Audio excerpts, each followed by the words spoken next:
મિત્ર, તો આજે આપણે ફરી પાછા ભાવનગર જિલ્લામાં આવ્યા છીએ. સીતાફળનું વાવેતર કરે છે. આજે આપણે સીતાફળીની સંપૂર્ણ માહિતી મેળવીશું ખેડૂત મિત્રને મળીને કઈ રીતે એ વાવેતર કરે છે. તો ચાલો આજે ખેડૂત મિત્રને મળી અને એની પાસેથી સંપૂર્ણ માહિતી મેળવીએ આપણે. ખેડૂતભાઈ મજામાં? મજામાં. શું તમારું નામ જણાવશો? સુરેશભાઈ. આખું નામ તમારું જણાવશો? સુરેશભાઈ નાથાભાઈ બારીયા. સુરેશભાઈ નાથાભાઈ બારીયા. ગામ ભીકડાપરા. ભીકડાપરા. તમારો તાલુકો જિલ્લો જણાવશો? તાલુકો ઘોઘા, જિલ્લો ભાવનગર. બરાબર છે. તો મિત્રો તમે જોઈ શકો છો, આપણે ખેડૂતને મળવા આવ્યા છીએ. સીતાફળીનું વાવેતર જે કરે છે એની કઈ રીતની વાવવાની પદ્ધતિ છે, કઈ રીતના એમાંથી એ ફળ મેળવે છે, એના વિશે આજે આપણે સંપૂર્ણ માહિતી સુરેશભાઈ પાસેથી મેળવીશું. તો સુરેશભાઈ, સીતાફળીનું વાવેતર કર્યું કેટલા વર્ષ થયા છે? આ થયા છે ત્રણ વર્ષનો રોપો થયો છે. 3 વર્ષનો રોપો થયો છે ટૂંકમાં. બરાબર છે. અને કઈ રીતે તમારી વાવવાની પદ્ધતિ કઈ રીતની છે સુરેશભાઈ? આમાં 10 ફૂટ 10 બાય 10. 10 બાય 10. 10 ફૂટ. બરાબર છે. આમે 10 ફૂટ ને આમે 10 ફૂટ. બરાબર છે. તો તમે દરેક ખેડૂત મિત્રો જોઈ શકો છો કે 10 બાય 10 ના અંતરે જે વાવેતર કરવામાં આવેલું છે સીતાફળીનું.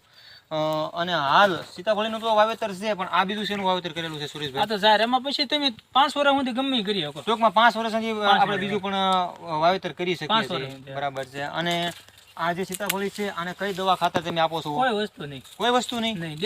દેશી ખાતર ખાલી સાણિયું ખાતર જ આપો છો? બરાબર છે.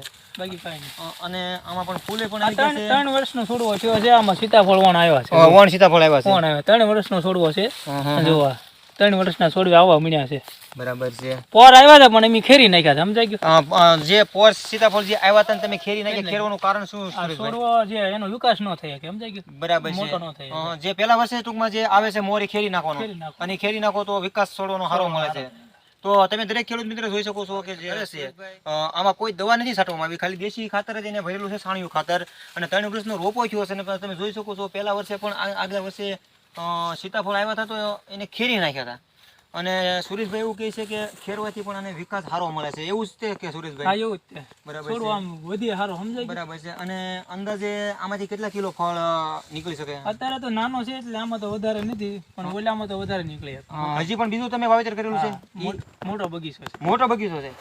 ઈ કેટલા વર્ષનો છે બગીચો? ઈ તો 20 વર્ષ. 20 વર્ષ. ઓહો. તો તમે બીજો પણ અહીંયા વાવેતર કરેલું છે. હાલો તો આપણે પણ એનો પણ પરિચય લઈએ. જે સુરેશભાઈ આ તો વાવેતર કર્યું છે, પણ આગળ પણ બીજું વાવેતર એને કરેલું છે. ઈ વાવેતર જોઈને સુરેશભાઈ વાવેતર કરવામાં આવેલું છે. બરાબર છે. ચાલો તો પણ ઈ જોઈએ આપણે.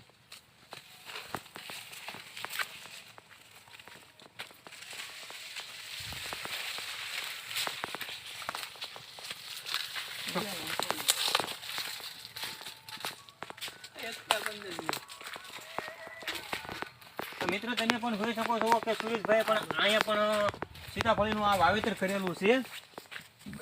આ જે સુરેશભાઈ વાવેતર છે કેટલા વીઘામાં છે? આ છે 8 વીઘામાં. 8 વીઘામાં વાવેતર છે. બરાબર છે. તો આ જે છે તમે બજારમાં વેચો છો તો કેવું રહેશે આનું? આ બજારમાં આનો ભાવ તો 50-60 રૂપિયા તો આવી જાય. 50-60 રૂપિયા ટૂંકમાં મિનિમમ આવી જાય છે. અને પ્લસ કે આમાં ખર્ચ કેટલો લાગે છે સુરેશભાઈ? ખર્ચ તો આમાં જે આપણે 1 મહિના આમાં તો સારું પડે. સારું પડે છે. ટૂંકમાં કપાસ છે, મગફળી છે, એ વાવેતર એની પેલા ટૂંકમાં આમાં સારું છે. બરાબર છે. અને મજૂરી આમાં સીતાફળ પાકે તારે, બાકી કોઈ વસ્તુ નહીં. ટૂંકમાં થોડા મજૂર હોય તો તે પણ આમાં કામ થઈ જઈ શકે છે. બરાબર છે. તો પણ તમે દરેક ખેડૂત મિત્રો જોઈ શકો છો કે સુરેશભાઈ હાલ કેટલા વર્ષથી 10 વર્ષથી વાવેતર કરો છો? આમાં 20 વર્ષ. 20 વર્ષ. હાલ સુરેશભાઈ 20 વર્ષથી સીતાફળીનું વાવેતર કરતા આવે છે. તમે મિત્રો જોઈ શકો છો. અને એને પણ આમાં સુરેશભાઈ કહે છે કે કપાસ અને મગફળી પેતા પણ આમાં સારું રહેશે. આમ આવું છે. જોઈ શકો છો કે મજૂરી પણ ઓછી બેસે છે, અને આમાં આટલી બધી મહેનત પણ નથી જોતી. અને પણ હાલ બજારમાં તમે ભાવ જોવો તો દર વર્ષે 50 થી 60 70 રૂપિયા સુધીનો પણ ભાવ આવે છે. સુરેશભાઈ એવું કહે છે. અને મિત્રો આમાં પણ ખર્ચ એટલો બધો નથી. આમ હાલો જોઈ શકો છો તમે. ચાલો આગળ પણ જોઈએ આપણે. આમાં પણ સીતાફળ આવી ગયા છે. જોઈ શકો છો મિત્ર. આની મારી પાસે પણ ફૂલ આવી ગયા છે અત્યારે, અને સીતાફળ પણ આવવા મળ્યા છે. જો આમાં પણ સીતાફળ આવી ગયા છે.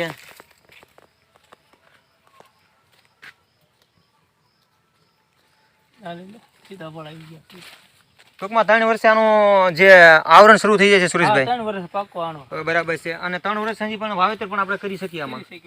બરાબર છે. પણ તો ઘણા આપણા દેશના ગરીબ ખેડૂત છે, જો એને આ વાવેતર કર્યું તો એના માટે કેવું રહેશે એના સુરેશભાઈ? માટે બહુ સારું રહે. સારું રહેશે આમાં?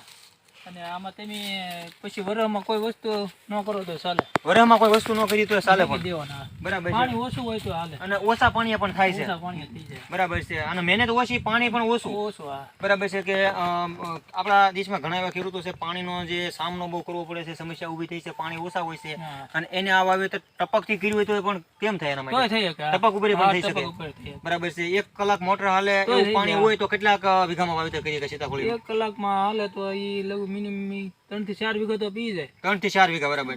તો પણ દરેક ખેડૂત મિત્ર તમે જોઈ શકો છો કે સુરેશભાઈ 20 વર્ષથી આ સીતાફળીનું વાવેતર કરતા આવે છે, અને સુરેશભાઈનું કેવું એવું છે કે ઓછું પાણી હોય તો પણ આ વાવેતર થઈ શકે છે એમ.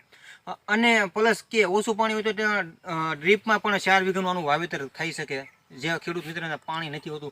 પછી આના સીતાફળીનું જે નીપજ લીધા પછી આ પડું આમનું આખું વર્ષ પીડ્યું રહી છે? આખું વર્ષ કોઈ વસ્તુ નહીં કરવાનું આમ. તો તમને આજે આખું વર્ષ આમનું પડતર જે જમી પડી રહી છે તો તમને લોસ નહીં થતું, માર નહીં પડતો હોય? નહીં નહીં, આમાં માર શું પડે? વરસમાં કમાણી આવી જાય પછી શું માર પડે? બરાબર છે. તો આની વર્ષની કમાણી કમાણી આવી જાય પછી બરાબર છે. તો આની કમાણી તમને જે વરસમાં મગફળી જે છે, કપાસ છે, એના કરતા પણ વધારે આવી એના જાય. કરતા વધારે.